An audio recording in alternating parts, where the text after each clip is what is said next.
السلام علیکم ورحمۃ اللہ وبرکاتہ الحمد للہ وکفا وسلام علی عبادہ الذین اصطفى اما بعد فاعوذ باللہ من الشیطان الرجیم بسم اللہ الرحمن الرحیم لقد کان لکم فی رسول اللہ اسوۃ حسنہ لمن کان یرجو اللہ والیوم الآخر وذکر اللہ کثیرا سبحان ربک رب العزۃ عما یصفون وسلام علی المرسلین والحمد للہ رب العالمین اللہم صلی علی سیدنا و نبینا محمد وعلی آل سیدنا و حبیبینا محمد وبارک وسلم۔ ہم لوگ پچھلے دو ایپیسوڈ سے نبی کریم علیہ السلام کی سنت کے بارے میں بات کر رہے تھے، اور سنت کے بارے میں یہ بات عرض کی پہلے بھی، اور اس کو میں ریپیٹ کرنا چاہوں گا کہ سنت کہتے ہیں عادت کو، لغوی لغوی معنی میں عادت کو۔ اور جب ہم نبی کریم علیہ السلام کی سنت مبارکہ کی بات کرتے ہیں تو نبی کریم صلی اللہ علیہ وسلم کی عادت مبارکہ، جس طریقے سے انہوں نے زندگی گزاری، اس سب کو سنت کہتے ہیں۔ سنت کسی ایک خاص چیز کا نام نہیں ہے کہ کھایا کیسے اور پیا کیسے اور بیٹھے کیسے، لباس کیسا پہنا، یہ بھی سنت ہیں۔ لیکن جب ہم اوور آل سنت کی بات کرتے ہیں تو اوور آل سنت کے اندر نبی کریم علیہ السلام کی ایک ایک چیز کے اندر ان کی عادت مبارکہ کیا تھی، اور یہ اہم اس لیے ہے کیونکہ اللہ سبحانہ و تعالیٰ چاہتے ہیں کہ ہم سنت کی اتباع کریں۔ اللہ تعالیٰ نے فرمایا کہ نبی کریم علیہ السلام کی زندگی ہمارے لیے بہترین نمونہ ہے۔ جو چاہتا ہے کہ قیامت کے دن اللہ تعالیٰ سے ملاقات ہو اس حال میں کہ اللہ تعالیٰ راضی ہو، اللہ تعالیٰ فرما رہے ہیں کہ رسول اللہ صلی اللہ علیہ وسلم کی زندگی میں تمہارے لیے بہترین نمونہ ہے۔ He is the best example for you to follow۔ اور دوسرا یہ بھی کہ اللہ تعالیٰ نے نبی کریم علیہ السلام کو فرمایا کہ آپ لوگوں کو بتائیے کہ قل ان کنتم تحبون اللہ فاتبعونی یحببکم اللہ ویغفر لکم ذنوبکم، کہ آپ ان کو بتائیے کہ اگر یہ اللہ سے محبت کرتے ہیں تو میری اتباع کریں، اور اس کے نتیجے میں اللہ تعالیٰ تم سے محبت کریں گے اور تمہارے گناہوں کو معاف کر دیں گے۔ یہ سب اس لیے کیونکہ اگر کسی نے جنت میں جانا ہے، اور ہم سب بحیثیت ایمان والے چاہتے ہیں کہ ہم جنت میں جائیں، تو جو جنت کے اعمال ہیں وہ اللہ کے رسول صلی اللہ علیہ وسلم کے کیے گئے اعمال ہیں، وہ جنتی اعمال ہیں۔ بدقسمتی سے ہم لوگوں نے قرآن کا مطالعہ بھی گہرا نہیں کیا، ہم نے سیرت مبارکہ کا مطالعہ بھی گہرا نہیں کیا، اور جن لوگوں کو سنت کی اہمیت، اس کی امپورٹنس کے بارے میں پتہ بھی ہے، تو وہ لوگ بہت ہی محدود چیزوں تک سنت کی اتباع کرتے ہیں۔ چہرہ کیسا ہونا چاہیے، داڑھی ہونی چاہیے، ٹوپی پہن لیں گے، عمامہ باندھ لیں گے، خواتین جو ہے وہ حجاب کر لیں گی، عبایا پہن لیں گی، نقاب کر لیں گی، وغیرہ وغیرہ۔ بسم اللہ پڑھ کے کھائیں گے، دائیں ہاتھ سے کھائیں گے، بیٹھ کر پانی پئیں گے، جو بہت اچھی بات ہے، آف کورس کرنا ہے، لیکن یہ تو بہت محدود ہم نے اپنے آپ کو کر دیا سنت کے اعتبار سے۔ سنت تو جیسے میں نے عرض کیا کہ نبی کریم علیہ السلام کی پوری شخصیت سنت ہے، اور اسی ٹاپک میں ہم نے نبی کریم علیہ السلام کی سنت مبارکہ کی بات کی کہ وہ کیسے تھے بحیثیت ایک باپ کے، وہ کیسے تھے بحیثیت ایک نانا کے، وہ کیسے تھے بحیثیت ایک شوہر کے۔ یہ ہم بات کر کے آئے ہیں پچھلے ایپیسوڈز کے اندر۔ تو آج میں بات کرنا چاہوں گا نبی کریم علیہ السلام کی سنت بحیثیت ایک استاد کے، بحیثیت ایک ٹیچر کے۔ نبی کریم علیہ السلام نے فرمایا کہ انما بعثت معلما، کہ میں صرف معلم بنا کر بھیجا گیا ہوں، میں صرف ایک استاد بنا کر بھیجا گیا ہوں، یعنی میری بعثت کا مقصد لوگوں کو سکھانا ہے۔ آف کورس سارے رسول جو ہیں وہ استاد بن کر آتے ہیں، لوگوں کو سکھاتے ہیں، اور بڑی بدقسمتی کی بات یہ بھی ہے کہ وہ لوگ جو ہمیں آخرت کے بارے میں بتاتے ہیں، آخرت کا پتہ دیتے ہیں کہ کس طریقے سے اپنے آپ کو، اپنی زندگی ایسے گزاریں کہ انسان آخرت میں کامیاب ہو، ہمارے معاشرے کے اندر کچھ ایسا مزاج بن چکا ہے کہ ان کو اہمیت نہیں دیتے۔ اگر کوئی کیمسٹری پڑھائے، فزکس پڑھائے، بایولوجی پڑھائے، میتھمیٹکس پڑھائے، سائیکالوجی پڑھائے، تو وہ اس کو اہمیت دیتے ہیں. وہ سمجھتے ہیں کہ ایک قابل عزت شخص ہے، اور ہیں، اس میں کوئی ڈاؤٹ نہیں ہے، سارے استاد قابل عزت ہیں، رسپیکٹفل ہیں. لیکن وہ شخص جو آپ ہمیں آخرت کے بارے میں بتائے کہ آخرت میں کامیاب کیسا ہونا ہے. اب دیکھیے معاشرے کا ایک مزاج بن چکا ہے کہ وہ سمجھتے ہیں کہ وہ اس کی تو کوئی خاص اہمیت نہیں ہے. Possibly not the highest paid person as well. بے شک یہ بہت کوالیفائڈ ہو، لیکن جو باقی سبجیکٹس پڑھا رہا ہے اس کی سیلری بھی شاید زیادہ ہوتی ہے. لیکن جو بندہ اسلامک اسٹڈیز پڑھا رہا ہے کوٹ اینڈ کوٹ، اس کی سیلری بھی شاید اتنی ہائی فائی نہ ہو. جیسے میں نے کہا کہ بے شک اس کی کوالیفیکیشن بہت اچھی ہو اور بہت اس کی ایکسپیرینس بھی ہو، ایکسپرٹیز بھی ہو. یہ بڑی بدقسمتی کی بات ہے، کیونکہ اللہ کے رسول صلی اللہ علیہ وسلم بحیثیت استاد آئے، بحیثیت ٹیچر آئے، اور وہ ان کی ٹیچنگز جو تھیں وہ آخرت سے متعلق تھیں. دنیا کی باتیں بھی جو انہوں نے بتائیں وہ بھی اس لیے کہ اس کی وجہ سے ان کو کرنے سے ہم آخرت میں کیسے کامیاب ہو جائیں. جو سارے احکام شریعہ ہیں کہ کمانا کیسے ہے، خریدنا بیچنا کیسے ہے، کیا چیز جائز ہے، کیا چیز جائز نہیں ہے، ہر چیز میں جو شریعت کے احکام ہیں وہ اس لیے بتائیں کہ یہ اللہ تعالیٰ کے بتائے ہوئے اصول ہیں، اور جو ان اصولوں پر عمل کرے گا وہ دنیا میں بھی برکتیں آئیں گی آف کورس، اور آخرت میں بھی وہ کامیاب ہوگا. تو سارے جتنے بھی نبی اور رسول آتے ہیں وہ انسان کو دنیا میں بھی کامیاب ہونے کا پتہ بتاتے ہیں، اور اس دنیا کی کامیابی کے رزلٹ میں انسان کو آخرت میں کامیاب ہونے کا بھی پتہ بتاتے ہیں. تو پلیز سب سے پہلی التجا تو میری یہ ہے کہ وہ لوگ جو ہم کو آخرت کے اعتبار سے ہمیں تیار کرتے ہیں، ہمیں لیسنس دیتے ہیں، ان کی عزت کی جائے، ان کی رسپیکٹ کی جائے.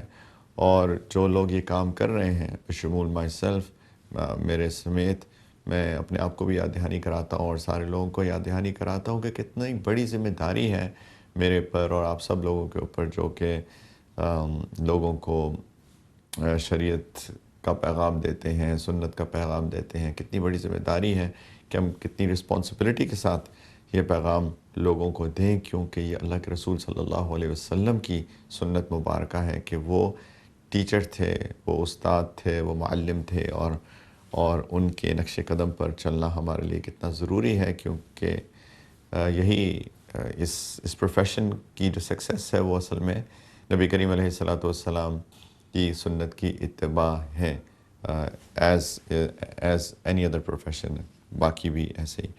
تو اگر کچھ جائزہ لیں نبی کریم علیہ الصلاۃ والسلام نے کس طریقے سے لوگوں کو سکھایا، کس طریقے سے لوگوں کو پڑھایا.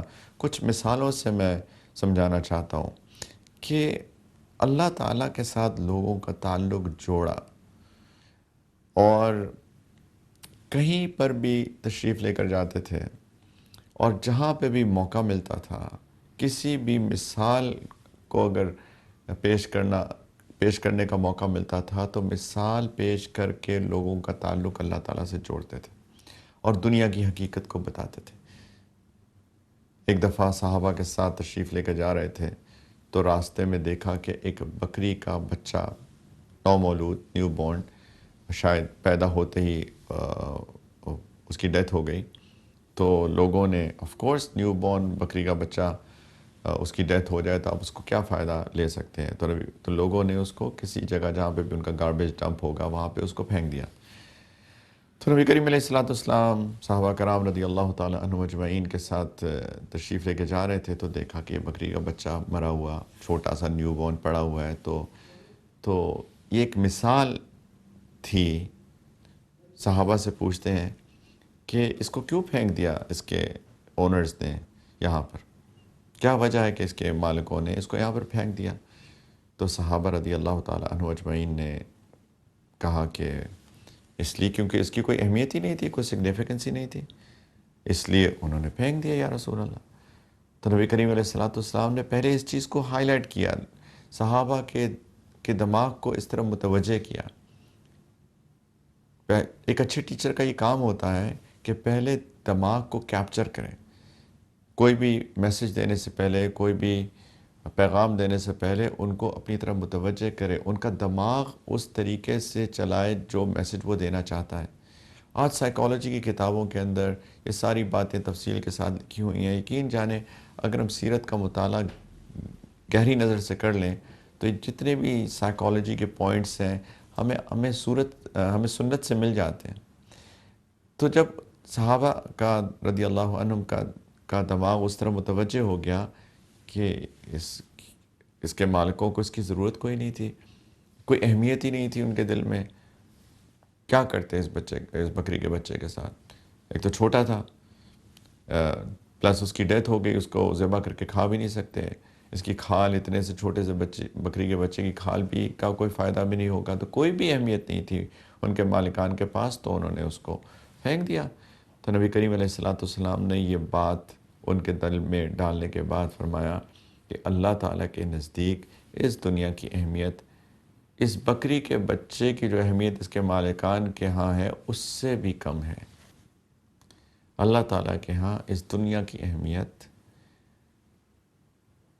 اس سے بھی کم ہے جتنی اس بکری کے بچے کے مالکان کو اس بکری کے بچے کی ہے۔ صحابہ کو ایگزیکٹلی سمجھ میں آ گئی کہ اس دنیا کی اہمیت کیا ہے، اور فرمایا ایک جگہ نبی کریم علیہ السلام نے کہ اگر اس دنیا کی اہمیت اللہ کے نزدیک ایک مچھر کے پر کے برابر بھی ہوتی، یعنی اتنی بھی نہیں ہے، تو اللہ تعالیٰ ان لوگوں کو جو اللہ پر ایمان نہیں لاتے ایک پانی کا گھونٹ بھی پینے کو نہ دیتے، یعنی اتنی اہمیت بھی نہیں ہے، کوئی اہمیت ہی نہیں ہے اس دنیا کی۔ اصل چیز تو آخرت ہے، لیکن کس طرح سے اللہ کے رسول صلی اللہ علیہ وسلم سمجھا رہے ہیں، یہ ٹیچنگ سٹائل دماغوں کو کو فوکس کرنا، اٹینشن کو گین کرنا، اور پھر ایک مثالوں سے سمجھانا، ایگزامپلس سے سمجھانا، یہ سارے ایک اچھے ٹیچر کی علامات ہیں۔ آج کل ایجوکیشنل میتھڈولوجی کے اندر کہا جاتا ہے کہ آپ سلائیڈز دکھائیں، آپ پریزنٹیشنز دکھائیں، پریزنٹیشن سے آپ جو آڈینس ہے ان کے فوکس کو آپ کیپچر کرتے ہیں۔ اللہ کے رسول صلی اللہ علیہ وسلم بھی یہی کرتے تھے۔ کئی دفعہ انہوں نے ڈرا کیا، ایک دفعہ صحابہ کے ساتھ بیٹھے ہوئے تھے رضی اللہ عنہم اجمعین، تو زمین پہ ایک ڈرا کیا باکس، اور باکس کے اندر ایک لائن ڈرا کی جو کہ ایک ریکٹینگل تھا چوکور، اور اس کے درمیان میں ایک لائن ڈرا کی، اور لائن جو ہے تھوڑی سی باہر نکال دی، اور پھر اس لائن کے ارد گرد اوپر نیچے کچھ لائنز ڈرا کی۔ اب صحابہ دیکھ رہے ہیں سارا، تو انہوں نے کہا کہ یہ دیکھو یہ انسان ہے، اور یہ لائن جو ہیں یہ اس کی خواہشات ہیں، اور یہ خواہشات اس کے باہر نکل رہی ہیں، اور یہ جو اوپر نیچے لائنز ہیں یہ اس کی کازز آف ڈیتھ ہیں، یعنی کہ اس کے موت کے سامان ہیں، کبھی بیماری ہو جاتی ہے، کبھی کچھ ہو جاتا ہے۔ فرمایا کہ یہ انسان کی حقیقت ہے کہ انسان کے پاس ہر وقت موت اس کے ساتھ لگی ہوئی ہے، موت کے اسباب اس کے ساتھ لگے ہوئے ہیں، لیکن اس کی خواہشات جو ہیں اس کی موت سے بھی باہر نکل رہی ہیں۔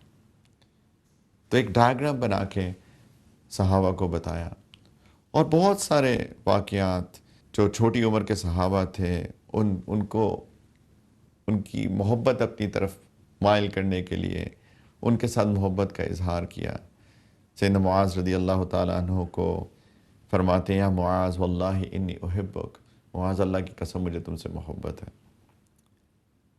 جب ان کے دل میں اللہ کے رسول صلی اللہ علیہ وسلم کی محبت تو پہلے ہی تھی، لیکن جب اللہ کے رسول محبت کا اظہار کر رہے ہیں تو ان کے دل کے اندر وہ جو محبت تھی اس کی کیا چمک آئی ہوگی، کیا اس کے اندر ایک پیشن اور ہو گیا ہوگا، ایک ولولہ بڑھ گیا ہوگا جب اللہ کے رسول ان سے فرما رہے ہیں کہ اے معاذ، اور نوجوان تھے، اللہ کی قسم مجھے تم سے محبت ہے۔ تو جیسے کہ وہ کہہ رہے ہیں یا رسول اللہ مجھے ابھی آپ سے بہت محبت ہے۔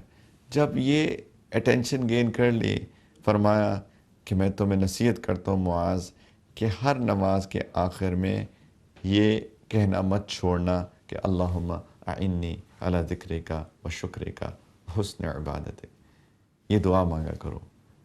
آپ بتائیے، سوچئے، کیا سیدنا معاذ رضی اللہ تعالیٰ عنہ اس کے بعد کسی بھی نماز کے بعد اس دعا کو پڑھنا بھولے ہوں گے کہ اللہ میری مدد کیجئے کہ میں آپ کا ذکر کر سکوں، آپ کا شکر ادا کر سکوں اور بہترین طور پہ آپ کی عبادت کر سکوں؟ یہ دعا کبھی وہ بھولے ہوں گے؟ لیکن یہ سکھانے کا طریقہ، اللہ اکبر! اور اس طرح کی بیسیوں مثالیں، بلکہ سینکڑوں مثالیں ہم کو سیرت سے مل سکتی ہیں، کیونکہ نبی کریم صلی اللہ علیہ وسلم تو تھے ہی معلم۔ تو ہمیں بھی چاہیے کہ اس سنت کی اتباع کریں، اس کو ریوائیو کریں۔ سیدنا انس بن مالک رضی اللہ تعالیٰ عنہ، نوجوان صحابی، 10 سال اللہ کے رسول صلی اللہ علیہ وسلم کی خدمت میں رہے، فرماتے ہیں کہ اللہ کے رسول صلی اللہ علیہ وسلم نے ایک دفعہ بھی مجھے اف بھی نہیں کہا، اور نہ ہی یہ کہا معاذ یہ کیوں کیا، نہ ہی یہ کہا کہ معاذ یہ کیوں نہیں کیا۔ کہتے کبھی مجھے ڈانٹا نہیں، پیار سے سمجھایا مجھ کو ہمیشہ۔ یہ سنت ہے، یہ مجھے سیکھنے کی ضرورت ہے، یہ قرآن سکھانے والوں کو سیکھنے کی ضرورت ہے، جو بچوں کو قرآن سکھاتے ہیں یہ ان کو سیکھنے کی ضرورت ہے۔ پیار محبت بچوں کے ساتھ، ان کو پیار سے سکھانا، اٹینشن ان کی گین کرنا، ان کے دل میں اپنی محبت بٹھانا، وغیرہ وغیرہ وغیرہ۔ انشاءاللہ بات جاری رہے گی، چھوٹی سی بریک لیتے ہیں اور بریک کے بعد دوبارہ حاضر ہوتے ہیں آپ کے سوالات کے ساتھ۔ السلام علیکم ورحمۃ اللہ وبرکاتہ۔ جی ویلکم بیک۔ آپ کے سوالوں کے ساتھ بریک کے بعد حاضر ہیں۔ آپ اپنے سوالات ای میل کر سکتے ہیں deenفطرت@aryddigital.tv پر۔ ایک سوال آیا ہے کہ کہتے ہیں کہ I've been married for 10 years. We as a couple fight since the beginning of the marriage. My husband and I recently had a fight and he said to me words like میرا تمہارا رشتہ ختم multiple times, and he also said to me at that time دل ہی دل میں نے تمہیں کہہ دیا ہے اب دیکھ لو. Later he told me that he was lying about saying anything in his heart. In past he's also said چلی جاؤ میرے گھر سے and multiple dialogues like this I even do not remember. He said he has no intention of giving divorce. He did not know anything about kinaya words, but he only says these kind of words in anger. I'm confused if my nikah is still valid or not. تو میں اس کا ترجمہ کر دیتا ہوں رف صاحب کہ 10 سال سے ہماری شادی ہے۔ کسی خاتون کا سوال ہے کہ ہم 10 سال سے شادی شدہ ہیں اور ایک شادی شدہ جوڑے کے طور پہ ہم ہمیشہ سے جب سے شادی ہوئی ہے ہم لڑتے آ رہے ہیں۔ عجیب بات ہے۔ کہتے ہیں میرے شوہر اور میری ابھی عنقریب ایک لڑائی ہوئی اور انہوں نے مجھے اس طرح کے الفاظ کہے کہ میرا تمہارا رشتہ ختم ہے، اور کئی دفعہ کہے، اور انہوں نے یہ بھی مجھے کہا اسی وقت میں کہ دل ہی دل میں نے تمہیں کہہ دیا ہے اب دیکھ لو۔ اس کے بعد انہوں نے کہا مجھے کہ میں جھوٹ بول رہا تھا دل ہی دل میں کچھ کہنے کے بارے میں، یعنی دوسرے الفاظ میں نے دل میں کچھ نہیں کہا، اور کہتے ہیں ماضی میں انہوں نے یہ بھی کہا ہوا ہے مجھے کہ چل ہی جاؤ میرے گھر سے، اور بہت ہی ملٹیپل اس طرح کے ڈائلاگس انہوں نے کہے ہیں جو مجھے یاد بھی نہیں ہے، اور انہوں نے یہ کہا ہے کہ میں نے کبھی بھی نیت نہیں کی تھی طلاق دینے کی، اور ان کو کنایہ الفاظ وغیرہ کے بارے میں کچھ نہیں پتہ، میں کنفیوز ہوں کہ میرا نکاح کا سٹیٹس کیا ہے۔ دیکھیے سب سے پہلی بات تو ایک اوورال چیز سمجھنے کی ضرورت ہے کہ بہت ساری باتیں سمجھنے کی ضرورت ہے۔ سب سے پہلے تو یہ ہے کہ شادی اس لیے تو نہیں ہوتی ہے۔ اللہ تعالیٰ نے قرآن کے اندر فرمایا کہ وَمِنْ آيَاتِهِ أَنْ خَلَقَ لَكُم مِّنْ أَنفُسِكُمْ أَزْوَاجًا لِتَسْكُنُوا إِلَيْهَا وَجَعَلَ بَيْنَكُم مَّوَدَّةً وَرَحْمَةً۔ اللہ کی نشانیوں میں سے ہے کہ اس نے تمہارے میں سے ہی تمہارا ایک جوڑا بنایا تاکہ تم اس میں سکون حاصل کرو، اور تمہارے درمیان اللہ تعالیٰ فرما رہے ہیں کہ میں نے محبت اور رحمت رکھ دی ہے۔ تو سکون، محبت، رحمت، یہ نکاح شادی اس لیے کی جاتی ہے، یہ گول ہے تاکہ ہمیں کچھ سکون ملے زندگی میں۔ ایک میری بیوی ہے اور بیوی کے لیے شوہر ہے تاکہ اس میں سکون ملے، ایک رشتے میں سکون ہو۔ تو کہہ رہے ہیں کہ جب سے شادی ہوئی ہے لڑائی کر رہے ہیں، تو یہ کیسی شادی ہے؟ پلیز میں اس سوال کی وساطت سے اپنے سارے لوگوں کو کہنا چاہتا ہوں، خدا کے واسطے شادی شدہ زندگی میں محبت، رحمت، پیار، سکون پیدا کریں، اور اس کے لیے آف کورس اللہ کے رسول صلی اللہ علیہ وسلم کی زندگی ہم نے پچھلی دفعہ اس بارے میں پورا ایپیسوڈ کیا تھا. نبی کریم صلی اللہ علیہ وسلم اپنی ازواج مطہرات کے ساتھ کتنی محبت پیار سے پیش آتے تھے، کیسے ان کے ساتھ دل لگی فرماتے تھے. تو پلیز اس کو پڑھیے. دوسری بات کہ دو طرح کے الفاظ ہوتے ہیں طلاق دینے کے. ایک ہوتے ہیں ان کو کہتے ہیں صریح الفاظ، کلیئر ورڈز، اور ایک ہوتے ہیں کنایا، ایمبیگوس ورڈز. جیسے انہوں نے کہا کہ جی میرا تمہارا رشتہ ختم، اپنے گھر چلی جاؤ. اب یہ صریح الفاظ نہیں ہیں، یہ ایگزیکٹ ورڈز نہیں ہیں طلاق کے.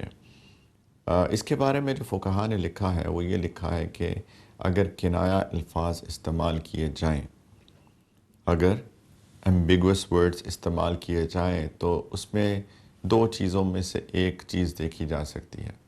ایک چیز یہ دیکھی جا سکتی ہے کہ کیا طلاق کی ڈسکشن ہو رہی تھی.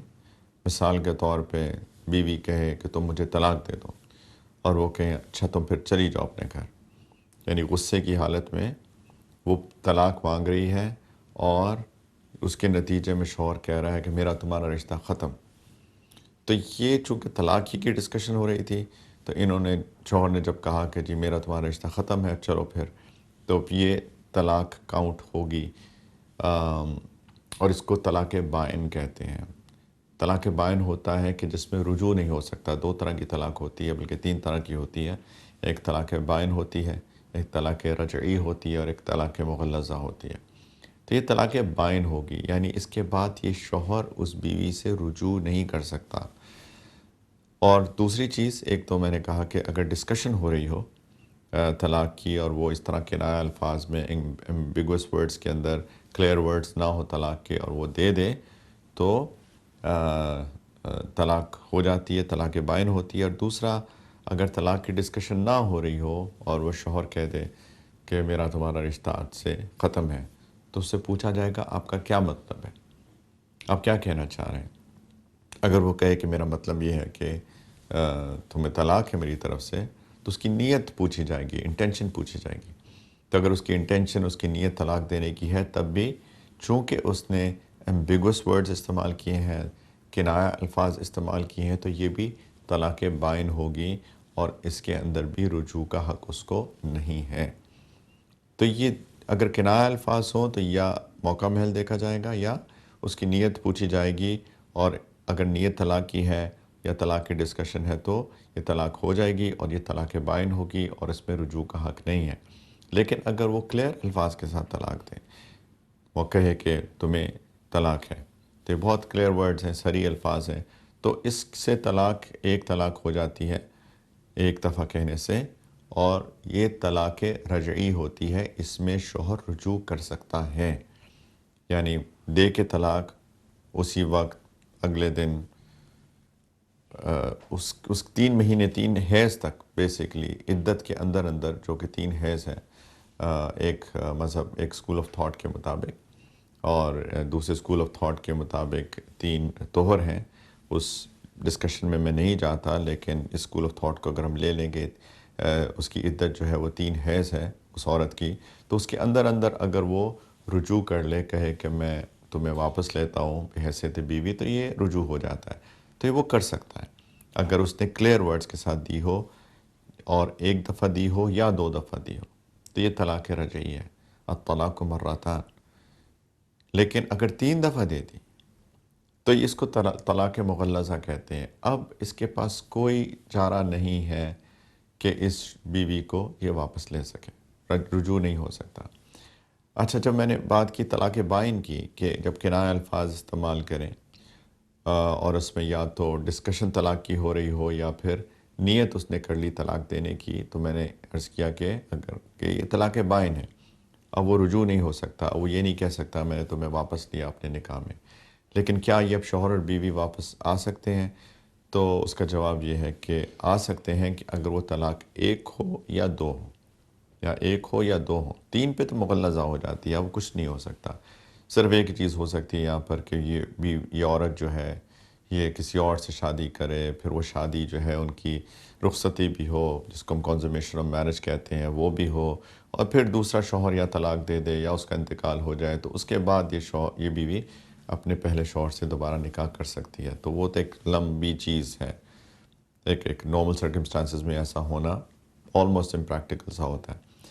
اینی وے، تو طلاق بائن اگر ہو جائے جس میں رجوع نہیں ہو سکتا، تو پھر یہ مرد اور یہ عورت جو کہ شوہر بیوی تھے، یہ دوبارہ سے نکاح کر سکتے ہیں، کبھی بھی کر سکتے ہیں، اگلے دن بھی کر سکتے ہیں، 6 مہینے بعد بھی کر سکتے ہیں، 6 سال بعد بھی کر سکتے ہیں، جب بھی چاہیں یہ دونوں نکاح کر سکتے ہیں۔ ایک نیا نکاح، جس طرح نکاح ہوتا ہے اسی طریقے سے ایک نیا نکاح یہ کر کے دوبارہ سے شوہر اور بیوی بن سکتے ہیں۔ اس کے اندر یہ پورے پروسیس کے یہ کسی اور سے شادی کرے وہ نہیں ہے۔ تو میں ریپیٹ کر دوں ایک کہ اگر کنایا میں ایمبیگوس ورڈز میں طلاق دے تو یا تو سچویشن کو دیکھا جائے گا یا اس کی نیت پوچھی جائے گی۔ اگر وہ طلاق کی نیت کی ہو یا طلاق کی ڈسکشن چل رہی ہو تو یہ طلاق بائن ہو جائے گی، رجوع نہیں کر سکتا، البتہ یہ دونوں دوبارہ نکاح کر سکتے ہیں۔ تو آپ کا جو کیس ہے اس کے اندر تو یہ کنایا الفاظ ہیں سارے کے سارے، تو اس میں آپ یہ دیکھیں کہ کیا طلاق کی ڈسکشن چل رہی تھی، کیا بات ہو رہی تھی کہ جی میں سوچ رہا ہوں تمہیں طلاق دے دوں، یا بھی آپ جن کا سوال ہے وہ کہہ رہی ہوں مجھے طلاق دے دو، اور انہوں نے کہا ہوگا اچھا پھر تمہارا رشتہ ختم۔ تو اگر یہ ڈسکشن چل رہی تھی تو یہ طلاق بائن ہے، ایک طلاق بائن ہے۔ اور ایک طلاق بائن ہونے کے بعد یہ شوہر بیوی نہیں رہتے، اس کے بعد وہ کروڑ طلاقیں بھی دے دے تو اس کی کوئی اہمیت نہیں ہے، کیونکہ ایک طلاق بائن ہونے کے بعد یہ بیوی رہی نہیں، تو کسی اجنبی عورت کو جا کے کوئی بندہ طلاق کہتا رہے تو اس کے تو کوئی افیکٹونیس نہیں ہوتی، وہ تو کچھ نہیں ہوتا۔ تو ایک طلاق بائن کے بعد اگر انہوں نے بیسیوں بھی دی ہو تو اس کا کوئی جواز نہیں ہے۔ البتہ یہ ضرور ہے کہ اس کے بعد اگر آپ لوگ اکٹھے رہ رہے ہیں تو یہ گناہ کی زندگی گزار رہے ہیں، آپ کو اس سے توبہ کرنی چاہیے، اور آپ کو چاہیے کہ دوبارہ سے ایجاب قبول 2 گواہوں کی موجودگی میں ایک پراپر نکاح جیسے ہوتا ہے اس کو دوبارہ آپ لوگ کر لیں۔ لیکن اگر کوئی طلاق کی ڈسکشن نہیں چل رہی تھی تو پھر آپ ان سے نیت، تو آپ نے تذکرہ کیا کہ انہوں نے کہا کہ میری نیت کوئی نہیں تھی طلاق دینے کی، تو پھر اس کو اگنور کر دیں، یہ طلاق نہیں ہے۔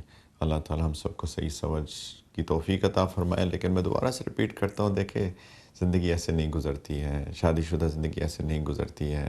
پیار محبت سے رہیے، سارے شوہر اپنی بیویوں سے محبت کریں، بیویاں اپنے شوہروں سے محبت کریں، ایک پیار محبت کی زندگی گزاریں۔